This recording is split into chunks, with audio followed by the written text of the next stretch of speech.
Porque a morte da minha mãe me afastou do ateísmo. O luto tem um jeito de virar tudo de cabeça para baixo. Goiás News, notícias, sem mais delongas, vamos lá. Como muitos ateus, gradualmente cheguei a um ponto durante minha adolescência e início da vida adulta em que comecei a questionar as crenças e opiniões públicas dominantes ao meu redor. Mesmo aqueles que crescem em ambientes puramente seculares não são estranhos às principais religiões do mundo e aos princípios e dogmas comuns que vêm com eles, muitos dos quais insistem na existência de um ser, ou seres, sobrenatural superior. Por muito tempo, me orgulhei de ser ateu, pensando que estava acima da fé cega e inquestionável que via em tantas pessoas que acreditavam em um poder superior. Só muitos anos depois eu perceberia que o ateísmo é uma forma de fé cega em si, se a fé cega puder ser descrita como a crença fixa e imutável em algo que não aceita espaço para dúvidas. Se um dos meus amigos mais próximos me disser com fervor, sem a menor dúvida, que existe um Deus glorioso esperando para encontrá-la quando ela morrer e eu disser que nem seu Deus nem nenhum outro Deus existe, sou realmente tão diferente. Ou estou igualmente fechado para a possibilidade de estar errado, de que o que acredito é simplesmente isso, uma crença, projetada para proteger e explicar, confortar e consolar, mas nunca para substituir qualquer versão da verdade objetiva, se que existe mesmo. Essa compreensão do ateísmo só veio após a morte de minha mãe, um evento que natural e efetivamente mudou tudo que eu pensava que sabia sobre o mundo de pernas para o ar. Mas para entender como minhas crenças religiosas, ou a falta delas, foram afetadas pela morte da minha mãe, você deve entender o que aconteceu primeiro. Perdi minha mãe 2 vezes. Primeiro, há um tumor cerebral alojado em seu lobo frontal que alterou completamente sua personalidade, destruiu suas habilidades de funcionamento executivo e apagou sua capacidade de sentir emoções. E então, 7 meses depois, quando o tumor finalmente tirou sua forma física de nós, eu assisti minha mãe se transformar, como se de um dia para o outro, de um membro querido de sua comunidade, uma enfermeira da escola, mãe para 4 filhas e salvadora de animais que precisam de casa, para uma casca de si mesma. Ela sempre foi uma piadista e sem vergonha de usar o coração em sua manga, mas também era ferozmente independente, tendo criado 4 meninas sozinha depois que meus pais se divorciaram quando éramos jovens. Ela nunca reclamou nenhuma vez. E então, de repente, ela precisava de supervisão 24 horas por dia, 7 dias por semana, não sendo mais capaz de cuidar de si mesma de forma alguma. Ela não conseguia se lembrar do que tinha feito apenas 5 minutos antes ou que horas eram, mesmo se ela tivesse um relógio bem na frente dela.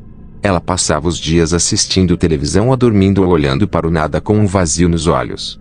E ela não tinha ideia de que estava doente ou morrendo. Ela não sofreu de sua doença, não teve que lamentar sua vida encurtada, mas foi roubada de alegria, de amor, de esperança, de conexão com as pessoas que a amavam e que ela mais amava.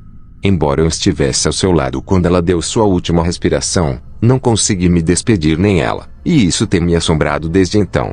Houve um momento, entretanto, durante sua doença, que nunca esquecerei. Minha agora esposa e eu decidimos fazer uma cerimônia de casamento simulada para que minha mãe pudesse comparecer e nos ver em nossos trajes de casamento, fazendo nossos votos um ao outro. Ela tinha estado completamente muda nas semanas anteriores àquele dia, completamente fechada dentro de si mesma. Não tínhamos ideia se ela entendia o que estava acontecendo. Mas incluí uma das minhas citações favoritas de O Pequeno Príncipe na cerimônia, que foi um dos nossos livros favoritos para lermos juntos quando eu era criança.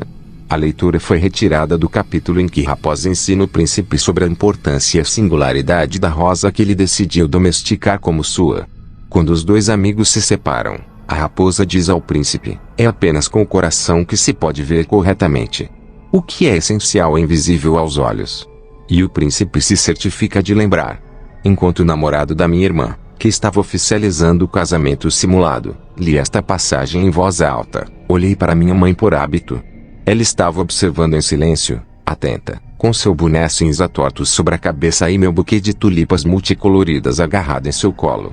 Eu peguei seu olhar e ela sorriu para mim e acenou com a cabeça, me orientando a olhar para minha noiva com o queixo. Foi esse pequeno gesto, tão fugaz, mas tão mãe, que me fez questionar se ela ainda estava lá em algum lugar, talvez enterrada sob uma confusão retorcida de neurônios quebrados, mas ainda estava lá. Nas primeiras semanas após sua morte, quando eu estava me afogando na agonia da dor, do arrependimento e da injustiça, agarrei-me a este momento como se fosse uma tábua de salvação. Meu primeiro aniversário sem minha mãe foi provavelmente o dia mais difícil daquele primeiro ano após a morte dela. Minha esposa tentou tirar o máximo proveito disso para mim, levando-me para um piquenique em uma praia local e um passeio de carro pelas falésias de Aranito com vista para a água cristalina. Cada vez que meu telefone apitava com uma nova mensagem, meu estômago embrulhava e meu coração disparava. Mas quando olhei para a tela e não vi o nome da minha mãe aparecer, a decepção foi como um novo soco no estômago, embora eu soubesse que não receberia seu telefonema de aniversário naquele dia, nem nunca mais. No caminho para casa, pegamos a rota panorâmica ao longo de um trecho solitário de areia da rodovia com vista para o oceano. Quando um lampejo vermelho surgiu da vegetação rasteira ao longo da rodovia, ordenei à minha esposa que parasse para ver melhor. Para minha surpresa, uma raposa estava sentada na beira da estrada, seu rabo balançando preguiçosamente enquanto ela olhava para o sol com os olhos fechados. Aproximei-me dela com cuidado, esperando o momento em que ela iria fugir, mas ela nunca o fez. Ela ficou lá me olhando até que eu me agachei apenas alguns centímetros de seu rosto e estendi minha mão para ela cheirar. Nunca tinha visto uma raposa tão casual na presença de humanos. Avancei para aquela noite quando a dor finalmente estourou seus limites e eu estava chorando na minha cama, arrasada com minha caixa de correio de voz vazia. E então tudo voltou para mim como se estivesse acordando de um sonho. A raposa. A cerimônia de casamento simulada. O Pequeno Príncipe. Minha mãe no banco com meu buquê de tulipas no colo.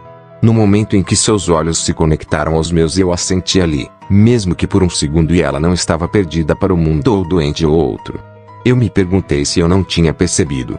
Ela havia descoberto uma maneira de deixar sua mensagem de aniversário, afinal, não fomos criados para acreditar em qualquer tipo de vida após a morte ou existência espiritual continuada após a morte. Quando minha mãe morreu, eu ainda não a sentia aqui comigo. Resignei-me com sua ausência, acreditando ser impossível, uma esperança ingênua de que ela não apenas nos deixou para sempre, que eu pudesse um dia vê-la novamente, que alguma parte de nós pudesse continuar além de nossa experiência terrena. Mas, pela primeira vez, as lágrimas pararam de me sufocar e começaram a parecer um pouco curativas, e a voz da minha mãe veio à minha cabeça de todos aqueles anos atrás, quando me sentei em seu colo e pressionei meu rosto em seu peito para inspirá-la e ouvir seu batimento cardíaco enquanto ela lia nosso livro favorito. É apenas com o coração que se pode ver corretamente. O que é essencial é invisível aos olhos.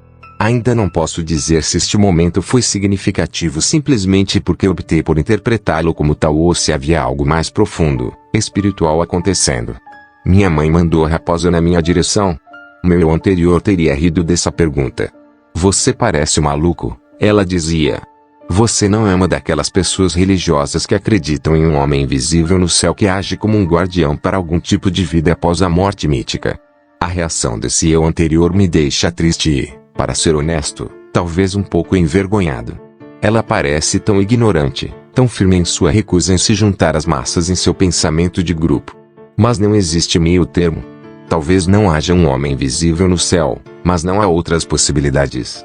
Eu prefiro adotar uma abordagem quem sabe hoje em dia, enquanto secretamente fantasio sobre a possibilidade de haver mais em algum lugar, algo maior do que nós, algo que só poderíamos sonhar em ser capazes de compreender. Ainda não tenho um nome para isso, nem procuro achar um rótulo para isso, mas além de poder às vezes sentir, quero que exista. E por isso mesmo, percebi que o ateísmo é apenas outra forma de nos isolarmos do resto do mundo, de nos separar e categorizar, negar nossa humanidade compartilhada com os outros. Se nunca podemos realmente saber o que existe além de nossa experiência limitada do mundo ao nosso redor, por que devemos alegar?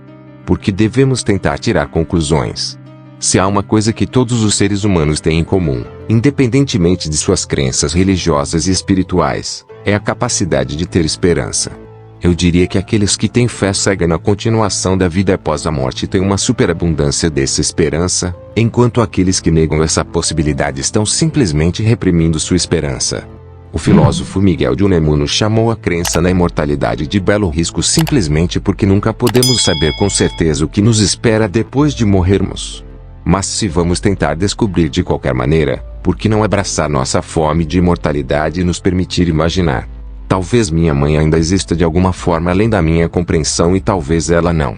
Mas o doce alívio que se instala em meu corpo quando me pergunto ou quando me lembro daquele dia com a raposa parece um abraço e vale o risco de estar errado, de aquecer a esperança de haver mais do que este doloroso, nojento, alegre, uma vida. Inscreva-se no canal para receber nossos vídeos. Deixe seu like, compartilhe com amigos, ative as notificações. Até a próxima.